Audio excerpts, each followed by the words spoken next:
el responsable de lo que le entrega al cliente, aun cuando haya sido asistido por inteligencia artificial, es el abogado. Entonces hay mucha gente que cree que le voy a pedir a ChatGPT que me haga un contrato de arrendamiento, y después resulta que, como el modelo enorme de lenguaje, aun cuando le pongas un buen prompt o una instrucción, ya, tiene una pifia porque está basado en muchos datos de España. Pero eso supone, fíjate, que el abogado tiene conciencia de que es responsable, de que el sistema puede equivocarse o alucinar. Porque hoy estamos en una realidad en que está todo cambiando muy rápido y en que no sabemos en 20 años más cuáles son las habilidades en concreto que necesitamos. Hay harto miedo, yo creo que está bien calificarlo como ciertos miedos, en alguna medida por desconocimiento. Porque uno ve el viral de lo que hace una inteligencia artificial o un modelo enorme de lenguaje, pero no entiende bien qué es lo que hace, cómo sacarle partido, si realmente me va a reemplazar o no. Entonces, yo creo que hay una parte de miedo motivada por la ignorancia, pero hay una cosa evidente, de que las carreras de derecho en las facultades son probablemente las carreras más conservadoras en sus estructuras, contenidos, competencias, para formar esos profesionales. Bienvenidos a Legal Revolution, un podcast creado por Lemontech para mostrar el lado tecnológico de la industria legal en Latinoamérica. Soy Macarena Alarcón y Marco Antonio Orellana. Te invitamos a que impulsemos juntos un mundo legal, moderno y justo. Ponte cómodo y disfruta un nuevo episodio de Legal Revolution. Bienvenidos a un nuevo episodio de Legal Revolution. En esta oportunidad hablaremos sobre cómo las universidades están fallando a los abogados del futuro, y para ello tenemos a un gran invitado, el abogado chileno Pablo Contreras, profesor asociado de la Facultad de Derecho de la Universidad Central de Chile y socio de Data Compliance. Qué gusto tenerte hoy con nosotros, Pablo. Gracias por la invitación, Maca, y feliz de estar acá en Lemontech. Muchas gracias. Bueno, comencemos con una breve introducción. Cuéntanos un poco de ti, como quién es Pablo Contreras, a qué se dedica, qué es lo que hace. No, mira, soy un abogado, soy profesor de Derecho, yo vengo desde el Derecho Público, pero siempre he tenido una pata en lo profesional. Trabajé mucho tiempo en el sector público, trabajé en ministerios, trabajé en el Alto Comisionado de Naciones Unidas para los Derechos Humanos, y mi último trabajo en el Estado fue en el Consejo para la Transparencia. Yo había investigado mucho en transparencia, acceso a la información, datos abiertos, y ahí me tocó empezar a trabajar con datos personales y tecnología, y desde ese entonces, desde hace casi una década, estoy investigando sobre protección de datos, tecnología, ciberseguridad, inteligencia artificial. Y ahora estoy como profesor asociado en la Universidad Central, soy parte del doctorado, y tengo unos proyectos de investigación en materia de justicia algorítmica, sistemas de decisión automatizadas, etc. Y recientemente con unos colegas, con un socio, hemos fundado una consultora especializada en estos temas, porque hay un déficit en Chile de especialistas que entiendan no solo los aspectos regulatorios de la tecnología, sino también, por cierto, cómo eso empalma con las necesidades de los negocios y de los clientes. Súper bien, una larga trayectoria, Pablo. Muchas cosas por ahí. Bueno, para introducir un poco el tema del que queremos hablar hoy, primero, bueno, para nadie es un secreto el hablar de la masificación de la profesión jurídica. O sea, en Chile actualmente hay más de 50.000 abogados titulados, lo que obviamente ha incrementado la competencia y también ha llevado a la mercantilización de los servicios. O sea, que todas estas tareas que son rutinarias, que tienen un menor valor, también ahora obviamente tienen un menor precio. Y esto nos obliga, por una parte, a repensar nuestro modelo de negocios y por otra parte a repensar también el rol del abogado. Y esto es importante también y ha sido todo un desafío, por decirlo así, porque a diferencia de muchos otros sectores, como podría ser, por ejemplo, las telecomunicaciones o la banca, la abogacía se ha mantenido estable. O sea, por mucho tiempo se ha mantenido estable, prácticamente inmutable en sus principios, en la práctica. Entonces, bueno, todo esto hace un tiempo parecía funcionar súper bien, pero ahora estamos en un entorno que es mucho más dinámico, que es volátil y que nos desafía a volver a pensar en este rol. Quizás va a ser un rol que es mucho más estratégico, quizás tenemos que aprender nuevas habilidades, negociación, tecnologías, etc. Entonces te pregunto, ¿cómo ves tú todo este contexto actual? ¿Crees tú que los abogados podrían quedar obsoletos, que podrían quedar fuera de o sea, en comparación con otras profesiones, que podrían ser reemplazados por la inteligencia artificial, como dicen muchos? Mira, es como la gran pregunta que hoy día no solo acecha a las universidades y a las carreras de derecho, sino también al ejercicio de la profesión. Yo creo que ahí hay, digámoslo, hay harto miedo. Yo creo que está bien calificarlo como ciertos miedos, en alguna medida por desconocimiento. Porque uno ve el viral de lo que hace una inteligencia artificial o un modelo enorme de lenguaje, pero no entiende bien qué es lo que hace, cómo sacarle partido, si realmente me va a reemplazar o no. Entonces, yo creo que hay una parte de miedo motivada por la ignorancia, pero hay una cosa evidente, de que las carreras de derecho en las facultades son probablemente las carreras más conservadoras en sus estructuras, contenidos, competencias, para formar esos profesionales. Y no solo estoy refiriéndome a que todavía, por ejemplo, existen mallas curriculares en donde hay asignaturas que uno podría decir, quizás ahora no hay que seguir enseñando esto o hay que ofrecerla como un electivo. Los casos típicos son derecho romano, derecho canónico, y sin desmerecer esas disciplinas, digamos, hay una cierta idea de que esta oferta es extremadamente conservadora. Pero es porque los abogados funcionamos, o sea, estamos seteados de forma conservadora. Fíjate que lo que tenemos que hacer es tratar de ser leales con las normas jurídicas vigentes en su aplicación para casos futuros. O sea, utilizamos las normas del pasado para resolver los problemas del presente y, por cierto, del futuro. Eso es una actitud conservadora. Vas hacia atrás a conseguir lo que tienes que ocupar para resolver lo de hoy. Y eso no siempre compagina bien con un desarrollo tecnológico que te cambia las reglas del juego, que te va modificando tus relaciones interpersonales, que altera las dinámicas de los negocios, que altera la relación Estado-ciudadano, etc. Entonces, ese grado de conservadurismo que es bastante inherente, no lo digo en el mal sentido, digamos, nosotros aprendemos reglas para después aplicarlas, digamos. ¿Te fijas? Entonces, y tenemos que aplicar esa regla y no otras. No tenemos un juez, no puede andar inventando normas. ¿Te fijas? No es un creativo en alguna medida. Cuando hay un caso límite, tiene que ver cómo se puede aplicar o no. Pero en general nos forman para aquello. Entonces no tenemos una formación abierta a la innovación, por ejemplo. En general, las competencias que hoy día denominan de habilidades blandas no son parte de la oferta. ¿Y qué decir? El aspecto tecnológico. Entonces, no existe. Nuevamente, hay aspectos de ignorancia, hay aspectos de verlo como demasiado ajeno a lo que hacemos como profesionales. Entonces, la mirada clásica del abogado, básicamente en dos roles. Uno es litigante y el otro es ese abogado de estudio que redacta contratos, realiza arbitrajes, qué sé yo. Es una mirada bastante reducida a lo que puede hacer un profesional, ¿ya?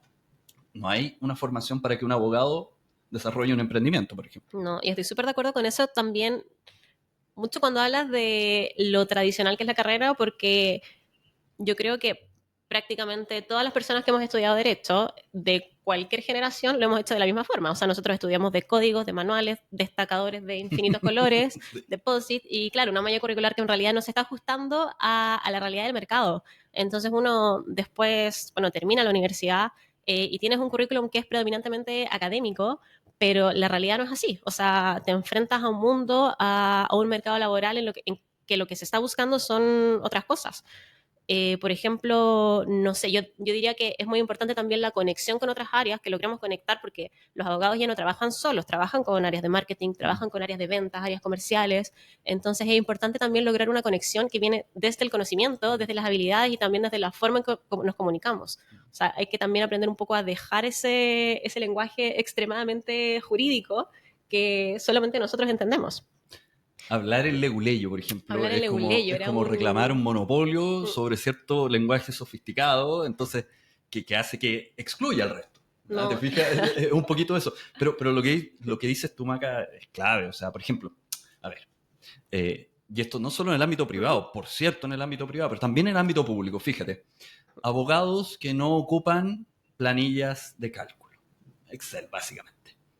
Eso es un terror para los abogados. O que aborrecen, digamos, que les llegue una planilla Excel, digamos, que no quieren trabajar en eso. Pero pero, a ver, tú vas a trabajar con ingenieros, con administradores públicos, vas a trabajar con psicólogos organizacionales, que probablemente no van a hacer un Word con un listado de cosas, sino que van a tener pestañas, van a tener... que es una cosa obvia. Ya, pero ¿cómo puede ser que nosotros saquemos un profesional a la calle que la primera entrega de un cliente van a hacer una serie de planillas Excel con balance, etcétera, y que no pueda ser capaz de interactuar con ese archivo, o no pueda ser capaz de leer correctamente ese archivo? O, por ejemplo, no sé, está en la administración pública y no sabe bien lo que es un KPI, y por qué ese indicador de desempeño es relevante, y cómo eso impacta en la política pública, etcétera. Estoy mencionando esta interdisciplinariedad que tú mencionas, porque, y sin ser nada sofisticado, aquí no hemos hablado de inteligencia artificial, pero una planilla Excel. Entonces, no puede ser que tengamos profesionales que tengan esas dificultades. Y después tenemos otro caso, o sea, tenemos profesionales que nunca han hablado con un cliente, o simular hablar con un cliente, o tratar de ver cuál es su problema en su negocio, o en su realidad. ¿Ah? Porque es re fácil solucionar cosas en abstracto, digamos. Claro. O, digamos, simplifica bastante. Pero obviamente tú tienes que darle una solución viable a un cliente, digamos. Y tienes que mitigar riesgos en eso, tienes que sopesar los costos de aquello.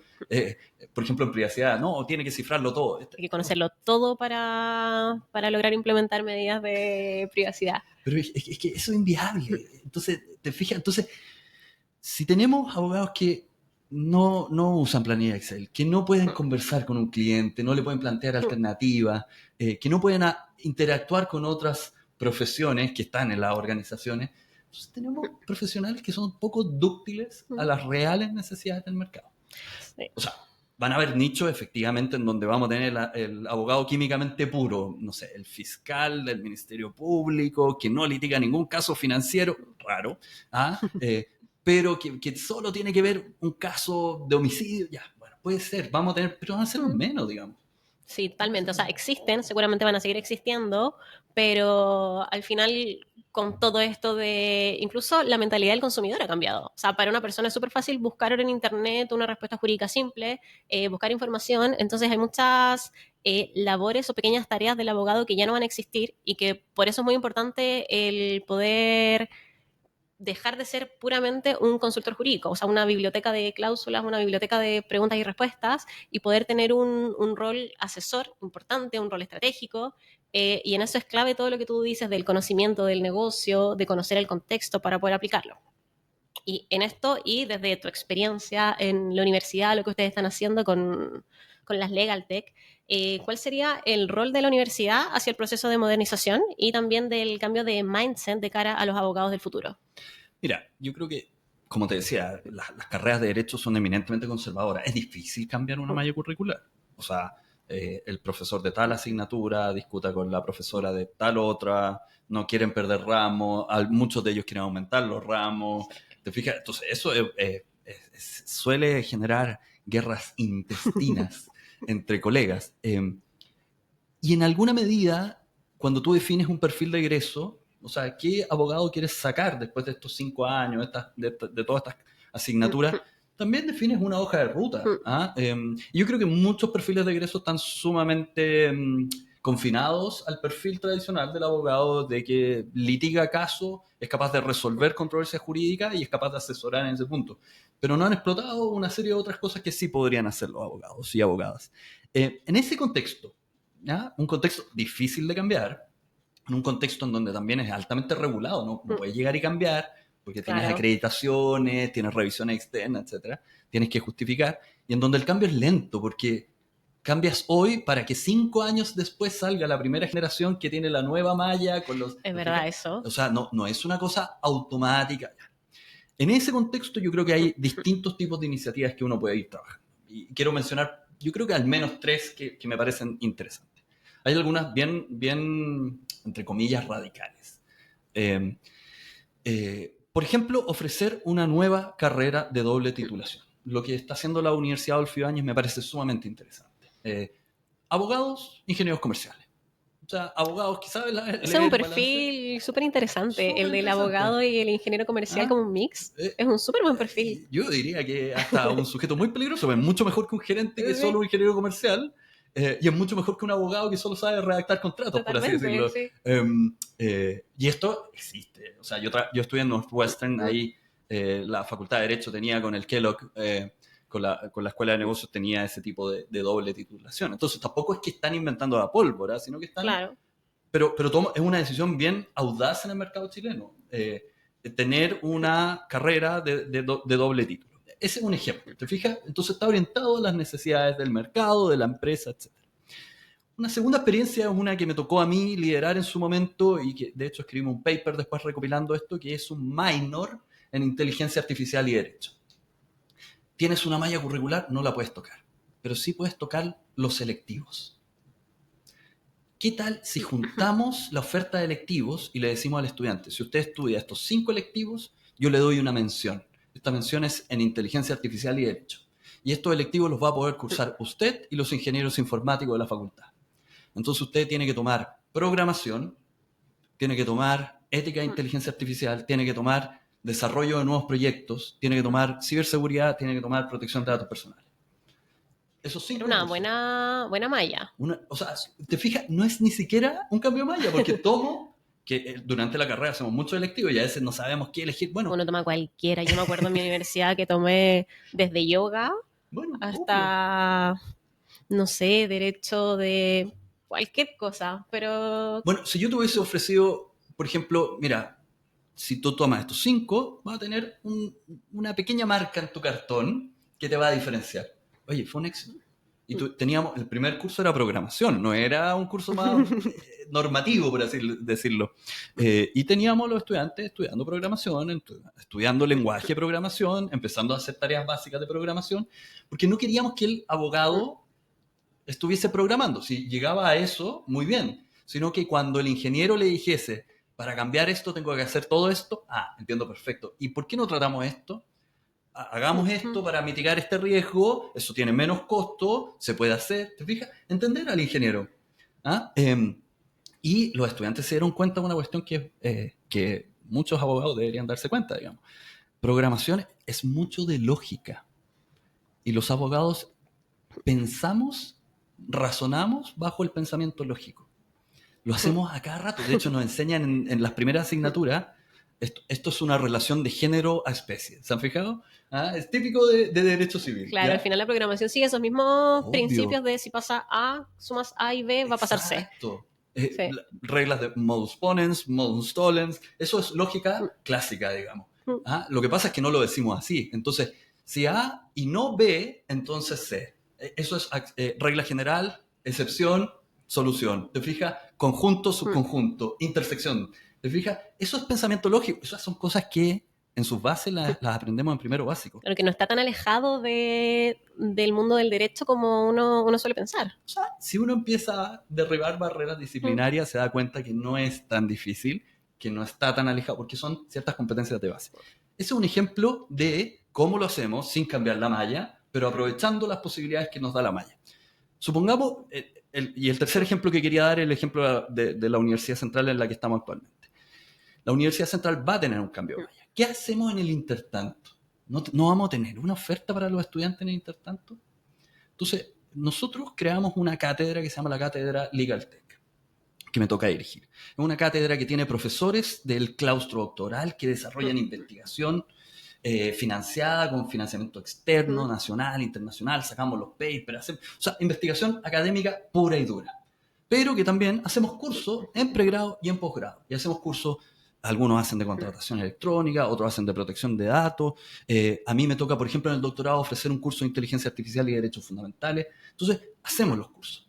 Pero además, nuestras investigaciones se pueden conectar con el pregrado. Entonces, ¿por qué no armamos una academia Legal Tech en donde estudiantes y egresados empiezan a entender qué es una Legal Tech, qué es lo que hace, invitamos gente, empiezan a investigar, empiezan a probar, les ofrecemos un espacio para que sean pasantes en Legal Tech y empezamos a generar los convenios de colaboración, etc. Y empezamos a ofrecerles que participen también en nuestra investigación. Entonces revisen el tipo de investigación que nosotros estamos haciendo hoy día con algoritmos, con datos abiertos, qué sé yo. Y si hacemos eso, ya cambiamos la oferta, digamos. ¿Te fijas? Totalmente. Y ni siquiera tuvimos que cambiar un curso de la malla. No tuvimos que crear una nueva carrera, que me parece muy interesante lo de Adolfo Ibáñez. No tuvimos que ofrecer un minor, como lo desarrollamos en la Universidad Autónoma, sino que por el lado, haciendo actividades que conectan la docencia, la investigación y la vinculación con el medio, podemos trabajar, tanto los estudiantes como los investigadores, en generar un ecosistema educativo, académico, que sea funcional a las necesidades actuales de los abogados. Es muy interesante porque nuestros estudiantes han publicado columnas en Estado Diario, un medio especializado del derecho, y este viernes van a estar en las primeras jornadas de inteligencia artificial y derecho, pero que son de corte estudiantil. Entonces, esto se empieza a formar así, ¿te fijas? Ya tienes una cierta masa crítica que se está generando en las universidades sin haber cambiado las mallas. Me parecen súper interesantes todas las iniciativas que me estás diciendo.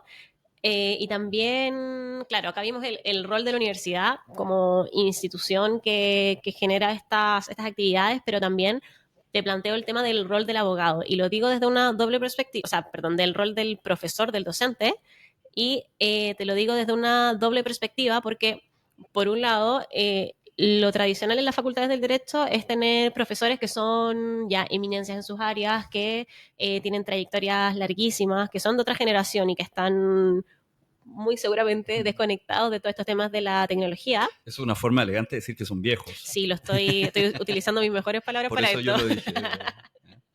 Pero eso era lo que quería decir. Y por otro lado, el desafío también de motivar a los estudiantes, porque o sea, es realmente un desafío el poder cambiar esta mentalidad del abogado, del estudiante de derecho, el salir de lo tradicional, el salir de las certezas. Y lo digo también porque yo lo he visto mucho en el miedo o la inseguridad, por decirlo así, de salir al mundo laboral con una especialización que no sea, por ejemplo, civil, que no sea corporativo. Como que todavía tengo esta idea de que se piensa que son áreas del futuro y en realidad no son áreas del futuro, son áreas de hoy. Pero claro, o sea, al final es un desafío el generar esa conciencia también a los estudiantes de que si se especializan en estos temas y mañana salen al mercado laboral, o sea, hay trabajo, independiente de que, sí, no sé, en LinkedIn tú puedas ver que la mayoría es todo corporativo, es todo civil, es un área que existe, que se viene y que es hoy, no es algo que va a pasar en 30 años más.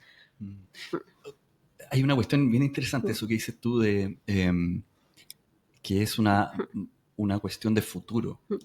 En los seminarios académicos siempre se dice como derecho y nuevas tecnologías, o el derecho laboral ante las nuevas tecnologías.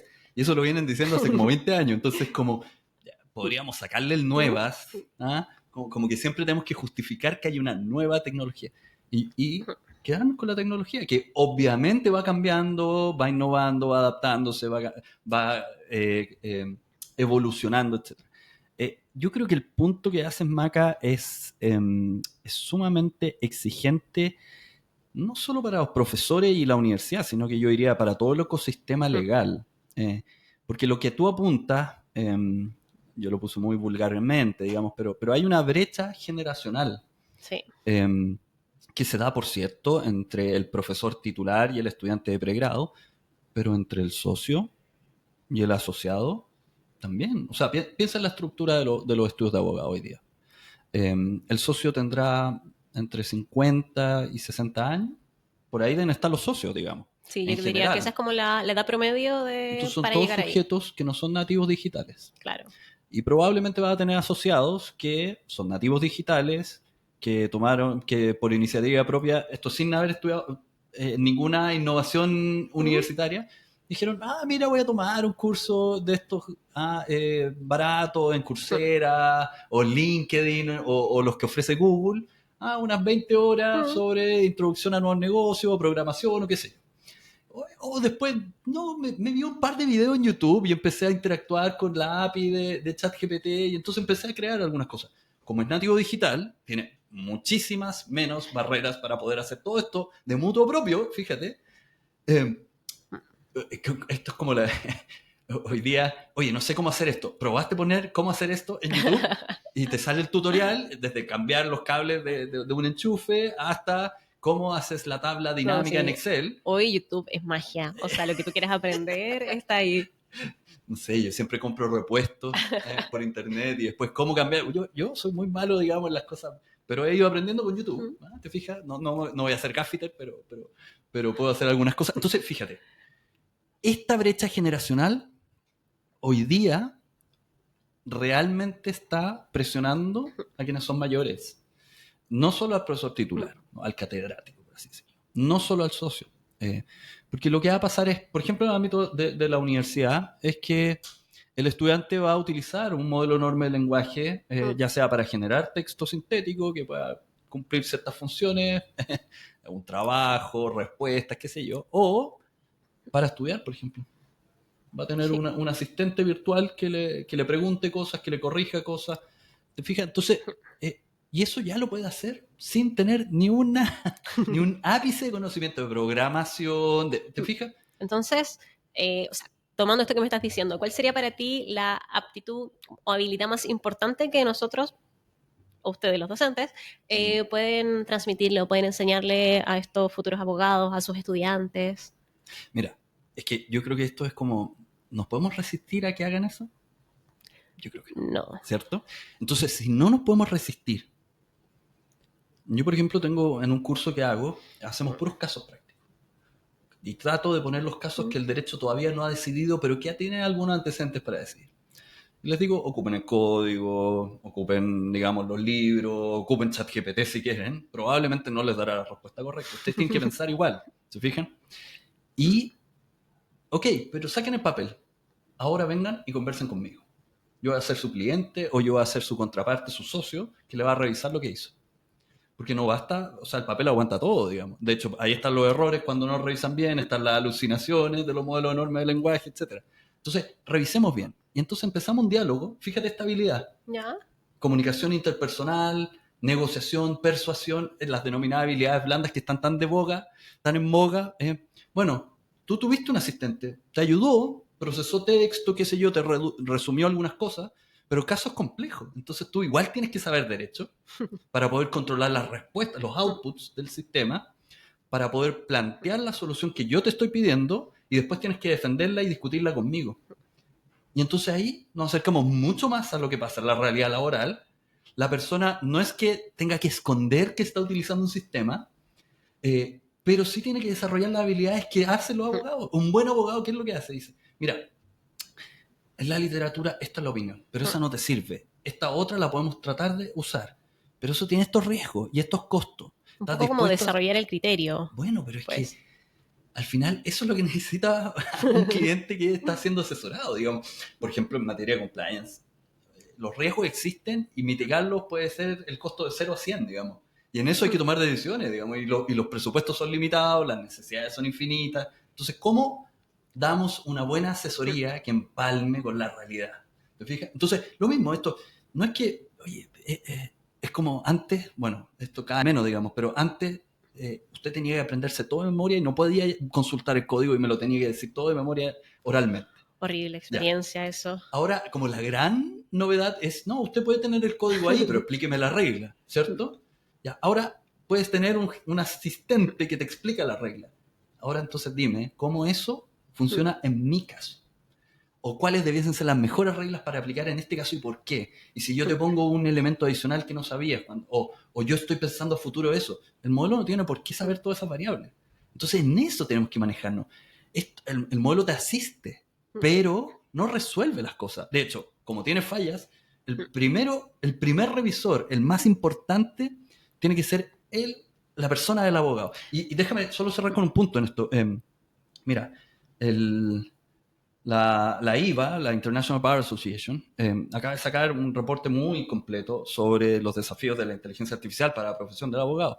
Y una de las conclusiones principales es precisamente que el responsable de lo que le entrega al cliente, aun cuando haya sido asistido por inteligencia artificial, es el abogado. Entonces, hay mucha gente que cree que, le voy a pedir a ChatGPT que me haga un contrato de arrendamiento, y después resulta que, como el modelo enorme de lenguaje, aun cuando le pongas un buen prompt o una instrucción, te fijas, ya, tiene una pifia porque está basado en muchos datos de España, y eso no es el código de Chile. Ya. Bueno, un abogado competente dedica tiempo a revisar ese producto, corrige ese error porque sabe el derecho chileno, se ahorra tiempo igual y lo logra entregar correctamente. Pero eso supone, fíjate, que el abogado tiene conciencia de que es responsable, de que el sistema puede equivocarse o alucinar, y que tiene que dedicarle tiempo a aquello, ¿cachai? No es todo, no Sí. se automatiza todo. Claro, totalmente de acuerdo, y también en esa necesidad de supervisar, de revisar cuál es el resultado que nos está entregando estas herramientas.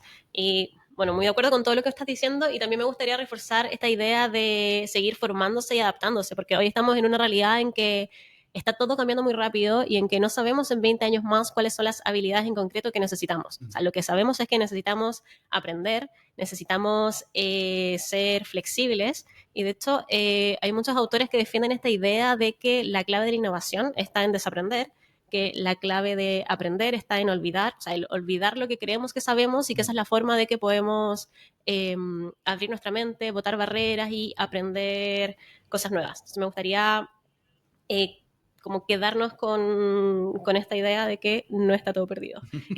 Y bueno, para cerrar, esta es una clásica pregunta que hacemos siempre a todos nuestros invitados. Así que ahora te pregunto, ¿cuál es tu película o tu libro favorito? Ese que tú dices como, esto todos tienen que leerlo, todos tienen que verlo, algo que nos puedas recomendar a las personas que están escuchando. Uy, esto es como pedirle a un papá cuál es tu hijo favorito, digamos. Aparte, cuando te lo preguntan, se te olvida. Sí, eso siempre. No, mira, yo puedo recomendar un muy buen libro en estos temas de inteligencia artificial, que yo creo que está muy bien escrito por un chileno, que está... que en este momento creo que es un muy buen libro que las personas deberían estar leyendo. Se llama Maniac. Maniac. De Benjamín Lo Labatut, vamos a anotar. editorial Anagrama. Es un libro que conecta el desarrollo de la bomba atómica con los orígenes de la inteligencia artificial. Conecta todo. Es una cuestión bien, bien interesante, porque nos dice sobre la ciencia, la comunidad de los científicos, los desarrollos tecnológicos, los debates éticos, por cierto, pero cómo eso también, y esa es la última parte del libro, y con esto no estoy spoileando nada, digamos, no estoy matando ninguna historia, lo que nos dice es, nos apela a nuestra propia humanidad cuando vemos agentes artificiales, cuando vemos que interactúan, cuando vemos que son capaces de incluso vencer a los seres humanos. Entonces, ahí yo creo que ese tipo de apertura, los libros y las películas nos permiten abrir esos marcos de mente para poder tener una aproximación a las cosas distintas, y yo lo gocé. Sí, suena súper interesante, así que lo voy a revisar. Bueno, Pablo, con esto cerramos. Muchas gracias por acompañarnos en el episodio de hoy. No, gracias a ti, Maca, por la invitación. Feliz de estar acá. Muchas gracias. Bueno, y así llegamos al final de este episodio. Como siempre, es un placer conectar con ustedes a través de las plataformas de podcasting. Gracias por escucharnos y por apoyarnos en Legal Revolution. Y recuerda, si el episodio te gustó, comparte, comenta, regálanos 5 estrellas en Spotify y suscríbete a nuestro canal de YouTube. Hasta la próxima.